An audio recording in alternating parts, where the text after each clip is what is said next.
Hello all, welcome back to our channel. So students, in this video we will do a quick revision of the subject economics for managers. Okay, so it will be a very useful video for everyone, so don't skip the video and watch till the end. Okay, so in quick revision we will discuss each and every unit whatever you have learned in economics for managers, so that it will be easy for you to remember all the topics whatever you have learned in one video. Okay, so in economics for manager, from the first unit we have discussed the topic of managerial economics and econometrics concept and managerial economics. Okay, so these two concepts is very much important from unit number 1. Definitely one long question we can expect from this two topics. Okay, in our channel I have already explained the explanation video. No, in this video I will explain some short thing only. Okay, in brief, in depth I will not go with this small application like explanation thing we will do. So managerial economics is a certain things which will be acting as a tool to understand the business problem. So whatever the problems, whatever the operations, whatever the situations are there in the organization, it will help you to find out the problems, and it will suggest certain methods also. So for that managerial economics will be helpful. So like that you need to understand, you need to write the answer. Definition of the managerial economics is one of the most important question. So whatever you are having in your material definition thing, that you by heart it, and side points if you need to learn it, and inside the matter own you need to write it. Okay, by watching the explanation video you will understand the whatever the meaning of the thing you are having, that you will understand it. Okay, in the examination you need to write it.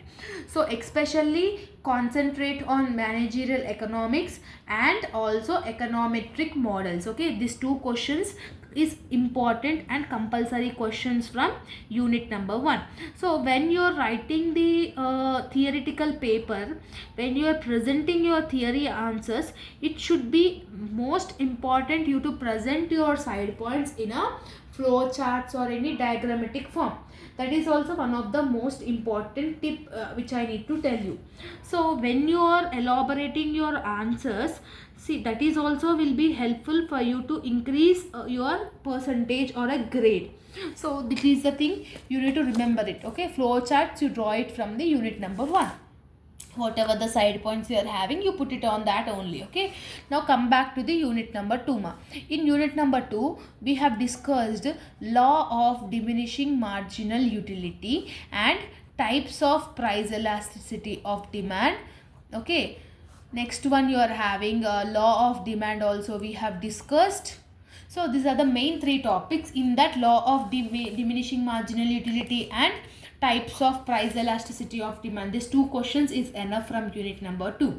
So law of diminishing marginal utility is nothing about the when your total consumption increases, automatically your marginal production, additional benefit whatever you are receiving, that is called marginal utility. When you go on continuously consuming certain things, automatically your marginal utility will go into the negative stage. That is the thing you need to explain it in the law. Law of DMU was developed by Alfred Marshall. You need to mention this also. In the explanation video I have explained the clear explanation of this particular topics from unit number 2. So whoever want the explanation videos, just go and check out in our channel. Okay students, now next one you are having types of price elasticity of demand. So in that we are having 5 types. Perfectly elastic, perfectly inelastic, relatively elastic, relatively inelastic, unitary elastic. For everything you will have the graphs, no, like this. So when price increases like this, so you need to draw this type of price elasticity of demand types graph presentation when you are writing your answers. Okay, so when you are writing your answers, beside the answers draw a small table and represent the data in a graphical format. Okay, so this is also one of the important thing you need to remember it. And next one you are having law of demand also. Law of demand also, it is one of the important question. So rather than law of demand, law of DMU and types of price elasticity of demand. These two questions is more than enough from unit number 2. So I hope that you have got clarity from unit number 2 also. Now come back to the unit number 3. Here law of variable proportions and law of returns to scale, this and also production function. So these three questions you are having from unit number 3 ma. Production function is nothing about the factors which is affecting the production. Based on your production will be changed based on land, based on labor, based on capital, based on organization, right? About that we will discuss in production function. Coming back to the law of variable proportions and law of returns to scale, where one commodity or one variable will changes. In variable proportions it will increase, it will decrease, and it will go to the negative stage. So there are 3 stages in the law of variable proportions. You need to explain it every stage in the question. So this is all about the unit number 3. Next, to unit number 4, you need to concentrate on oligopoly and monopolistic competition, and also you can go with the imperfect, perfect competition and imperfect competition also, but oligopoly and monopolistic competition is one of the important thing you need to remember from unit number 4. In the explanation video I have already explained these topics also, so it is little bit difficult to understand the questions from unit number 4. So whoever want only passing marks, you can skip this unit number 4, okay? But whoever wants to score O grade, they can must and should learn this oligopoly and monopolistic competition. Now come back to the last unit and the easiest unit and the simplest topics you are having from unit number 5 is national income and inflation.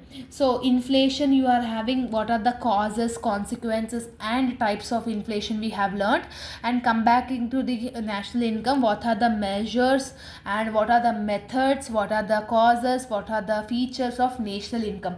So these 2 questions is enough from national income and inflation is enough from unit number 5, okay? So definitely there will be one question from unit number 5, and when you are attempting inflation or when you are attempting national income, try to draw this diagram, okay? Just a graphical representation. Inflation is nothing but prices goes on increasing due to change in some technology, so that is called inflation, no? So this is the things you need to remember in your economics for managers, okay? I hope that you have got clarity. If you are having any further doubts, let me know in the comment section, and all the very best for examination and preparation.